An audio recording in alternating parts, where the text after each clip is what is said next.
Hello everybody, welcome back to another installment of Behind the Brew. Today we're going to do things a little bit differently, take a detour to the past and talk about a beer kit that was actually one of my very first quite some time ago. It's always held a fond place in my heart, so recently decided to brew it again, and we have had it on tap in our break room, so we decided why not make a video about it. This is the Permafrost White IPA. We'll tell you what it is, how it came to be, what kind of style it is, and how you can brew it yourself.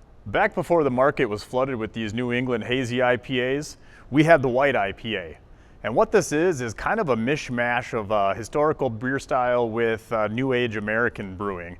And so this particular beer is basically influenced by the traditional Belgian Witbier. So you're gonna find a good amount of American base malt in here. And like a Witbier, you're gonna find both malted wheat, unmalted wheat, and flaked oats. That's going to give it a really smooth body, a little bit of a haze from the extra protein and beta glucans in the malt. And this is also fermented with the Belgian Witbier yeast strain. Now, unlike a Belgian Witbier, it does not contain any spices like coriander or orange peel. And also unlike a Belgian Witbier, this is brewed with classic American IPA hops. In this case, we got Summit for bittering. We have a combination of Amarillo and Centennial throughout the boil.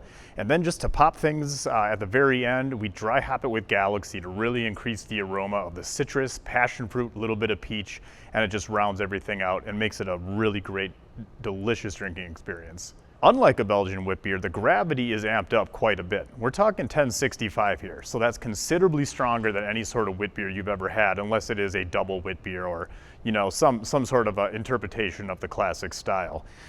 This is also hopped pretty aggressively, like you would find in American West Coast IPA. We're talking high bitterness, lots of hop aroma, lots of hop flavor. You get a lot of the flavor out of the Belgian wit yeast as well. A little bit of the spicy clove-like phenolics and a little bit more of those kind of fruity, slightly bubblegum estery type flavors that tend to pair really well with the hops, and it's kind of a whole new flavor experience you may not experience in a wit beer by itself, and you wouldn't really experience an American IPA by itself. And if you are a malt extract brewer, you will receive some specialty grains in this kit, in which case will be flaked oats and a little bit of unmalted wheat.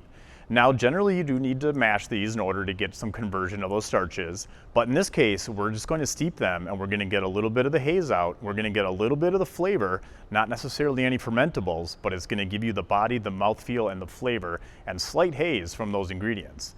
Then when you add your malt extract, you're going to find a jug of wheat malt and a smaller jug of gold malt extract. That's going to give you the bulk of your fermentables. That's also going to provide the wheat malt that the all-grain version has, as well as just the standard American two-row, since this is an American interpretation of the wit beer style. So I hope you liked kind of the little explanation of what we have going on here. It is a very old recipe of mine, and it was really fun to brew it again. It's fun to taste this after almost 10 years of it coming out in the first place. So if you like these behind the brew videos, you like to see what we're doing, what we're rebrewing, make sure you like, subscribe, and share this video. Permafrost White IPA, available in both extract and all grain versions at northernbrewer.com.